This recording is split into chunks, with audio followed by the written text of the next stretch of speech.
Hello there guys, welcome to one of my live videos, and on this video I am going to be giving you my reaction to Ole Gunnar Solskjaer's press conference for the Manchester United versus Norwich City game tomorrow at Old Trafford, 3 o'clock kickoff. So during the press conference, Solskjaer has provided us with an update regarding Harry Maguire. He's also given us the latest news regarding Ashley Young, and he's also give us an update on Bruno Fernandes and all of that. So he has confirmed that there's a chance that Harry Maguire will play tomorrow against Norwich. Reportedly, he's going to be fully fit and that, because not too long ago there was reports emerging out saying that Harry Maguire could miss the game against Norwich in that. Of course, I think he has been out with a hip injury. Obviously, due to this, he had missed, the 3-1 defeat to Man City in the Carabao Cup semi-final first leg and that. But he initially sustained the injury against Wolves in the FA Cup. So obviously, his injury is not too severe, which is very, very good news. But like I said, Harry Maguire is a very imperative player. I do agree on the aspect that Man United overpaid for him, because we paid, £70 million for him with 10 million in add-ons, which did potentially, rise to £80 million. But I've got to be honest, he has addressed our defensive deficiencies in that. The news regarding Young, he actually praised Young during the press conference, and he actually he has revealed as Solskjaer that Young could be forced to stay at the club. Obviously reflecting on the injuries that Man United have got, because overall anyway we've had a lot of injuries this season. That obviously recently there has been a lot of speculation about Ashley Young going to Inter Milan and that. Sky Sports did confirm yesterday that Man United had offered Ashley Young a new one-year extension, obviously to convince him to stay at the football club. But reportedly, he turned down this new one-year extension and that. He did actually say from the BBC as well, which is a reliable source. They said that Ashley Young is set to join Inter Milan this summer when his current contract does expire and that. I think Inter Milan's preference, would be to get him in this January transfer window. But of course, we are reluctant to offload him this month and that. But he did say that Inter Milan, were determined to offer him around an 18-month contract, which is like a year and a half.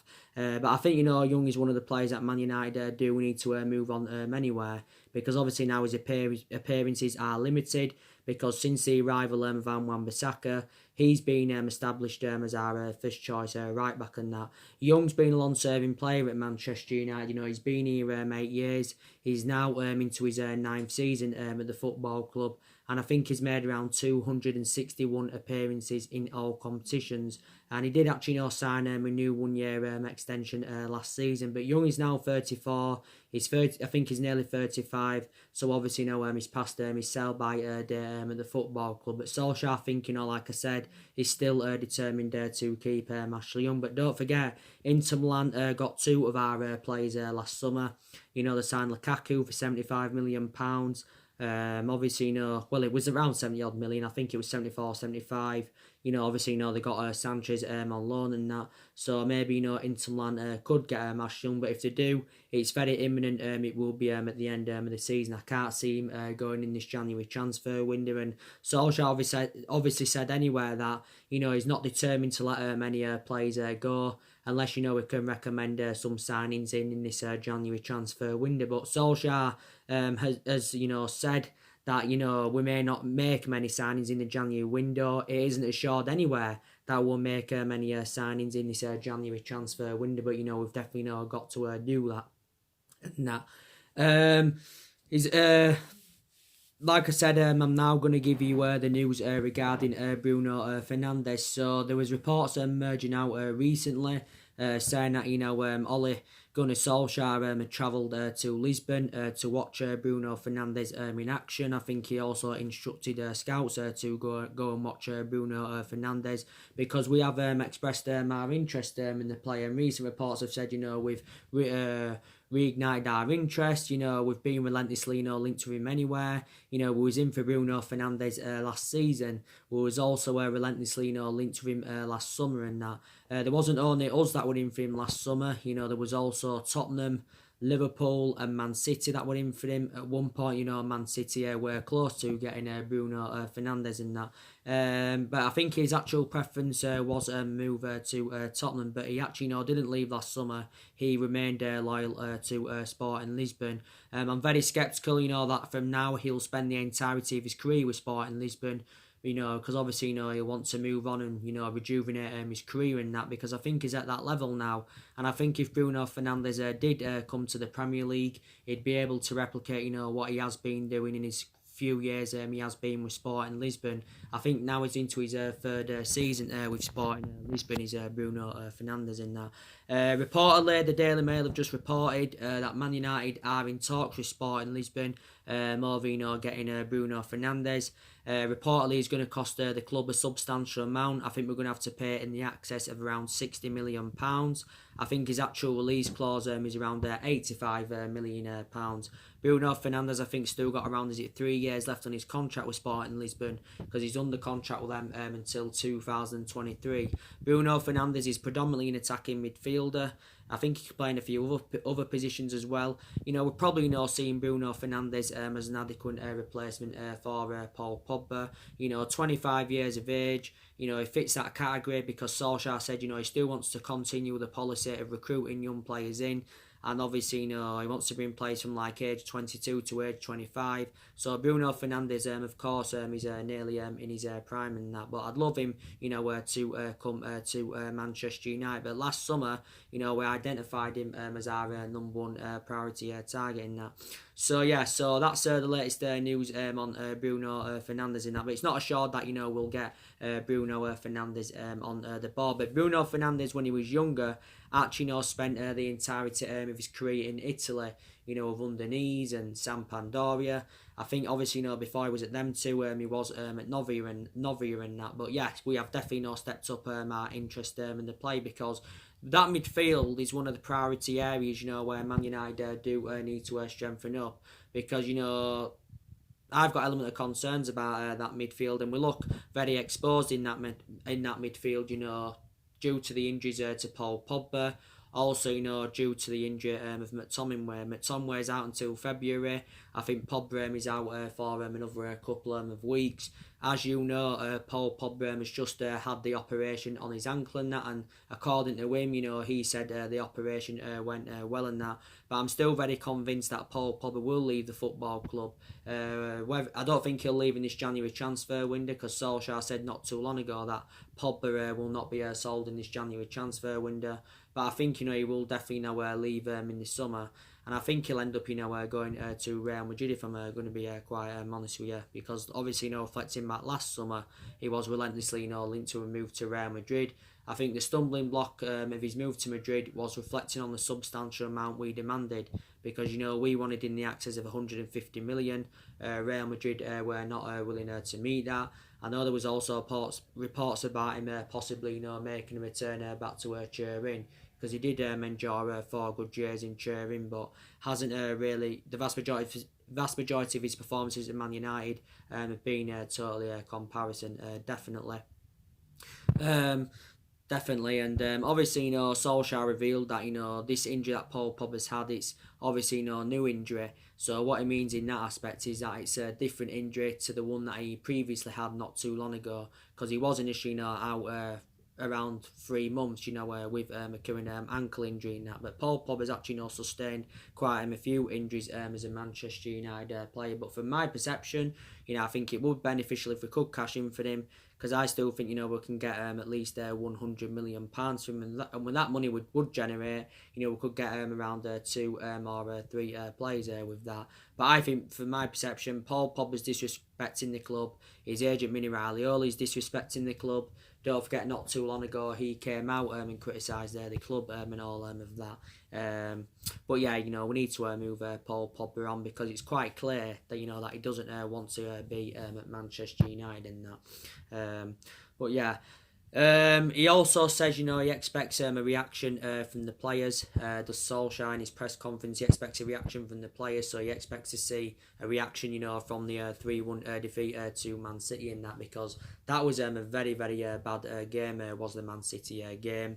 Solskjaer, give his overarching view on it, and he said, the first half is the worst, performance he's seen.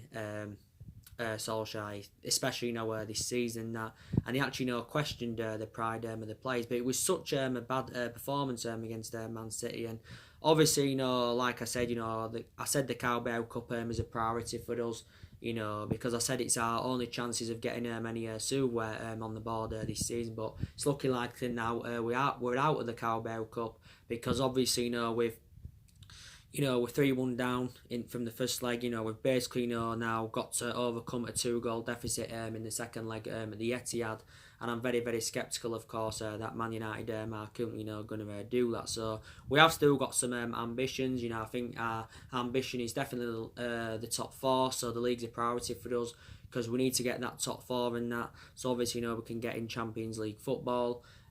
Champions League football is very imperative, because when you're in Champions League football and when you're being consistent in that, you've got more chances of attracting players to the elite level and that. And we're so inconsistent inconsistent at the moment, and that's an element of concern. I've also got to say, the Europa League is a priority for us, because that's another route to Champions League football, and I think possibly we actually could win the Europa League in that. But Solskjaer will make some changes in the game against Norwich from the 3-1 defeat to Man City, and that, like I said, Maguire should be back according to him. Luke Shaw could start at left back, but he should stick with Brandon Williams, because I think Brandon Williams has done really, really well for us. Like I said, there's no Pogba, there's no McTominay in that. So he will make some changes, definitely. You'd think this should be a game that Man United should win against Norwich. We're at home. We've only lost once at home this season in the Premier League, and that was to Crystal Palace. I think on the third game of the season, and that all the rest of the defeats have been away from home. But yeah, this is a game we should win against Norwich. Like I said, Norwich are struggling. Norwich, of course, are sitting bottom of the table. They're sitting 20th, so the bottom of the league. So obviously, they are facing a relegation battle. Norwich have only won 3 games this season in the Premier League. They've only won 3 games of Norwich. Might have 21. They've registered 14 points from 21 games and that. So yeah, we should be winning this game. Definitely should be winning this game against Norwich, and it is our 4th game of 2020 in all competitions. It's our 2nd game in the Premier League of 2020, and we are winless so far in 2020. We have not won our last 3 games in all competitions, so we've definitely not got to win this game. Like I said, we're still in that top 4 race. We are only 5 points behind Chelsea, but these are quite a few teams going for that top 4. Solskjaer obviously knows well, provided us with some news regarding Eric Bailly and Fosu Mensah. Don't forget, they've been out with injury. Bailly's been out with an knee injury since pre-season, but he's actually been back in training, for a while.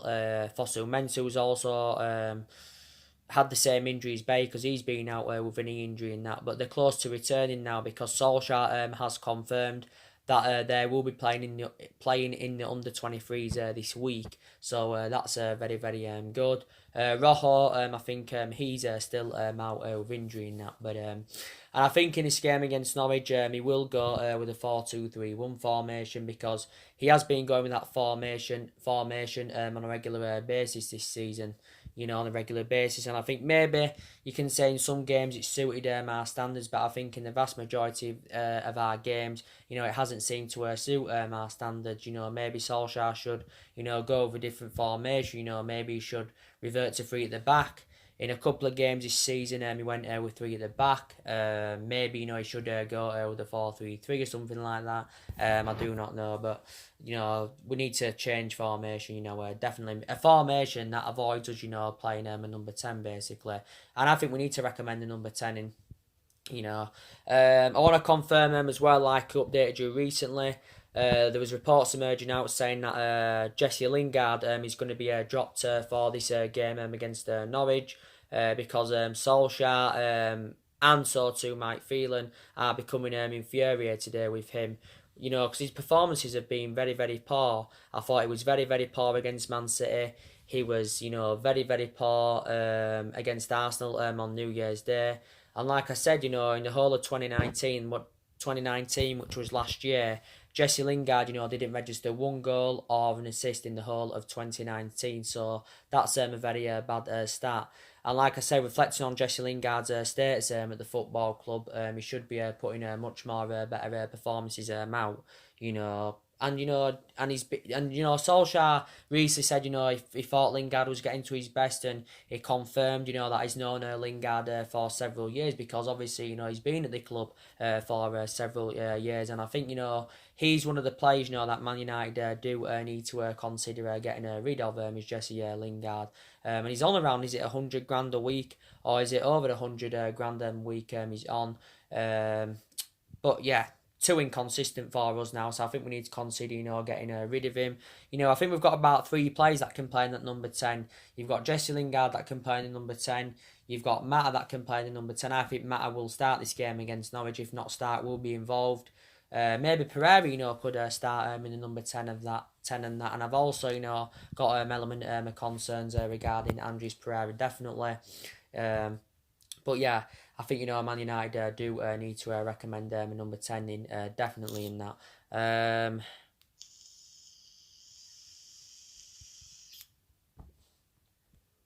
We've got our games coming up thick and fast. We've got Norwich tomorrow. Then it's the FA Cup third round replay against Wolves. Then obviously, where we go at home to Liverpool, which is going to be an extremely difficult game and that. But I'm taking nothing for granted against Norwich, because like I've said on my recent videos, our record against lower opposition for the vast majority of this season has been very, very poor. And mainly it's been totally comparison against elite opposition, because we've actually seemed to do really, really well against elite opposition. We beat Chelsea at the beginning of the season by 4-0. We've beaten, Leicester 1-0. We drew with Liverpool. We're the only team this season to take many points from Liverpool in the league. We're beating Tottenham. We're beating Man City in the league. You can probably say then there were the 2 games that saved Ole Gunnar Solskjaer's managerial tenure at the football club and that. But we've mainly, done really, really well against the big sides, prior to the 3-1 defeat to Man City in the Carabao Cup. You can, definitely always say that.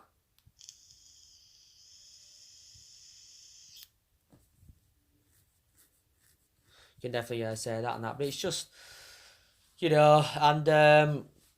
we beat Norwich early on this season in the reverse fixture. We beat them by 3-1 at Carrow Road. The last time we played them at Old Trafford was back under Louis van Gaal era, and we actually lost by 2-1. And then we played them at Old Trafford before when we lost to them. We played them under Ryan Giggs when obviously David Moyes got sacked that particular season after 10 months, and Ryan Giggs came in as the interim basis for a very, very short period. And obviously, we beat Norwich by 4-0 and that. Like I said, that was Ryan Giggs' first game as the interim boss. But you'd say, Man United should be winning this game and that. But like I said, and Solskjaer, has give us his overarching view on our top 4 ambitions. And like he said, we need to find that consistency if we've got many chances of getting that top 4 and that. But Solskjaer is aware that he is under intense pressure at the football club. He's been under intense pressure for the vast majority of this season. Because we have enjoyed our worst start to a Premier League season for around 30 years and that. And as I've said to you on a regular basis, Solskjaer is not the right man to elevate this club forward. My element of concerns about him is that, you know, he hasn't got any intuition on how to manage. So what I mean is he hasn't, you know, he's not a top level manager. He hasn't got a good pedigree behind him, and I think as a manager he's totally comparison to how he was as a player. Because I thought he was a fantastic player for us, Solskjaer. You know, he enjoyed a good 11 years at the football club, and he flourished under Alex Ferguson's guidance and that.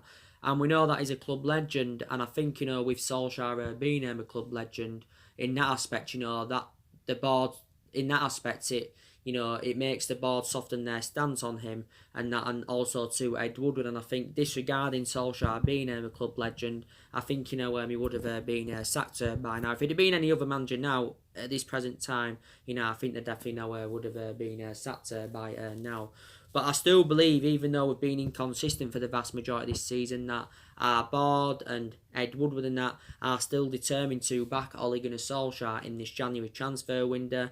They're also determined to back him this summer. So they're going to see. They're going to see, of course, who else he can recommend in to the football club. That's what the board and Ed Woodward are waiting to do. I can assure Solskjaer will still be here this month. I still probably believe he will be here at the end of the season, but I'm very sceptical, you know, that he will see out his 3-year contract at the football club and that. I think what we're going to do is we're going to give him a couple of windows, then we're going to see, you know, what position we're in at the end of the season. So then obviously, you know, we're going to analyse it, and, you know, then we'll probably know we'll make a decision that. So we're going to see by the end of the season if we've got the top 4. We're going to see if we've got any silverware on the board and that, and then they're going to obviously, you know, see if it is good enough. I feel as though that we should sack him, but like I said, you know, our board won't sack him, because obviously if we decide to sack him, then obviously, you know, we'll have to pay something in compensation to get rid of him. You know, we'd obviously, you know, have to pay around what. I can't estimate how much we'd have to pay, but we'd have to pay something. I don't think we'd have to pay as much as we did do to get rid of Jose Mourinho and that. You know, but my other element of concerns that he's tactically naive. You know, he's been tactically naive for the vast majority of this season. He has no plan B. He doesn't have that winning mentality in that, and he's just not the right man for Manchester United, basically. And I think, you know, to be fair, Solskjaer's had enough time. You know, he's been here now 13 months, so that means in that aspect he's been at the club over a year. He's been permanent manager for 10 months, or almost 10 months in that. And analysing the vast majority of that 10 months, he has endured a very difficult time in that. And I think one of the mistakes the club did make was giving him the job on a permanent basis in that. Because reflecting back when he was the interim manager, he did really, really well. Like I said, the results were good, the performances were good. He got the best out of these group of players, and he exceeded expectations, like I said. And, you know, but since he's got the job permanently, it's just been totally a comparison to what I saw in that 3-month period, definitely. And, you know, Solskjaer says, you know, he expects us to enjoy a successful 2020. Obviously, you know, that's being comparison at the moment to what he's said, because obviously, you know, we've enjoyed a difficult start to 2020 in that. So we actually, you know, could enjoy a worse year this year than what we saw last year, believe it or not. And, you know, Solskjaer's got many expectations to exceed, and he's aware of this, and I just feel as though that, you know, the expectations are too high for him. But, you know, we are in a transition period, you know, and Solskjaer is hopeful, you know, that we can get through this transition period. But like I said, you know, due to our inconsistency and how poor we've been in that, you know, not all of the blame stems from Solskjaer. Solskjaer's definitely accountable for large portions of it, but, you know, I think also the board are accountable. I think, to be fair, the vast majority of the blame stems from the board. I think, you know, it would be beneficial if we got rid of our current board and we recommended a new board in. I think we also need to get rid of Ed Woodward. You know, we also need to get the Glazers out. Obviously, you know, I don't think the Glazers, from their perception, have got any intentions of selling Manchester United anywhere. But I think they need to go. The coaching staff need to go. We need a change of management, and I still think, you know, these more problematic players at Manchester United that do need to be moved on, and that, despite the fact that a lot of players have left since Ole Gunnar Solskjaer's arrival. And like I've said to you, I feel as though the players that need to go, Young's one of them. I think Phil Jones is one of them, because, you know, he's too inconsistent. I think Jones needs to go. I think probably Rojo needs to be moved on. Matic is definitely one of the problematic players. I think Chong, he needs to go. Chong needs to be loaned out this year because he's not on that level yet. He hasn't quite emulated to that level. There has been talks that Juventus are going to sign Chong, I think, on a free transfer visit at the end of this season because that's when his current contract does expire. But yeah, we maybe need to move him on. Perhaps move Jesse Lingard on. Some people say maybe we need to get rid of Juan Mata, not because he's been inconsistent, because obviously he's past it now. Doesn't really play anymore. Has lost that yard of pace. But I think he's mainly enjoyed a really good career with Man United as Juan Mata. But there's a lot of players I would get rid of, but there's still certain players I would keep. I'll definitely keep Marcus Rashford. Because I think for the vast majority of this season, he's been very, very good. He's been in scintillating form. Rashford now is nearly on 200 appearances for the club in all competitions. And I think he's scored around 62 goals now in all competitions. And I think he's on like 17 goals this season so far. So I would keep him. Definitely keep Anthony Martial. Obviously some people have different perceptions. Some will say get rid of Martial because there's actually a lot of Man United fans that don't rate him. But I think in the games he's played in this season, he has done quite well. Don't forget Martial was out with illness not too long ago. He's also sustained quite a few injuries this season.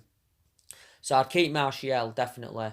I'd keep McTominay because he's done good. He's been a revelation this season, and he has been a consistent starter this season. But obviously now he's out until February. I'd probably keep Fred. We should be determined to give Fred more time at the football club because Fred's only been here since the summer of 2018 and that. I think he still hasn't really replicated at Man United what he did do with Shakhtar and Nest, but I would still keep him at Man United. Definitely, I would, because I think he's done well alongside McTominay when they've played together in the midfield, and there has been quite a few games this season when they have played together and that. Again, we overpaid for Fred because we paid around £50 million for him, but I think he's flourishing as a Manchester United player. Don't get me wrong. There's probably still a lot of aspects of his game that I do need to improve, definitely. So give him more time. Definitely keep Lindelof because I think he's blended in very, very well alongside Maguire in our back line. I'd definitely keep the 3 signings that we recommended in last summer because last summer we spent nearly £150 million on Daniel James and Wan-Bissaka and on Harry Maguire. And, like I said, they've all enjoyed fantastic starts to their Man United careers. And I've got to say, the 3 signings that we recommended in, you could arguably say, they've been our best players so far this season, definitely. So there's still quite a few players, I would keep at the football club and that. But we know that, we're not in that commanding position, that we should be in, reflects on the amount of money that's been invested into the football club. Also, not only that, obviously, we've got players on big contracts at the football club and that, and, we should be in much more of a commanding position, than we're in. Obviously, we know that we're not at that level as we should be yet. It's going to take us, I think, several years to emulate that level. Obviously, at the moment, City strides ahead of us. Liverpool are strides ahead of us in that. But I think in the next couple of seasons anyway, our aspirations will be that top 4, definitely. Because, we're not going to win the league for a while. The question is, do you think Man United will ever win the league again? I can definitely assure, that we won't be getting our 21st title under Solsjaker and that, but, we're not going to win the league for a very, very long time. We haven't won the league since 2013. That's 7 years gone now, and the last time we won it was in Alex Ferguson's last season. But we've lost silverware in the last 6 or 7 years. We've only won 3 trophies, since the Ferguson era. Won the FA Cup under Louis van Gaal era, and we won the Europa League and the League Cup in Jose Mourinho's first season and that. We haven't won out under Solskjaer as yet. And Solskjaer recently spoken about the importance of us lifting silverware. So yeah, that's mainly everything. So there you with that's your reaction to Ole Gunnar Solskjaer's press conference and everything else. I'm gonna read some transfer news and that now, to see what's going on. So anyway, guys, drop me comments, likes below on the channel. If you do, consider subscribe as always, and take care. God bless, and I'll see you all again very, very soon.